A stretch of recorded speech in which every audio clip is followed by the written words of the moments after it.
नवमं सिद्धिदात्री च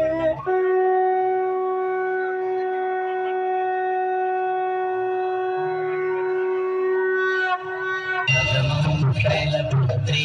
द्वितीयं ब्रह्मचारिणी तृतीयं चन्द्रघण्टेति पुष्माण्डेति चतुर्थकं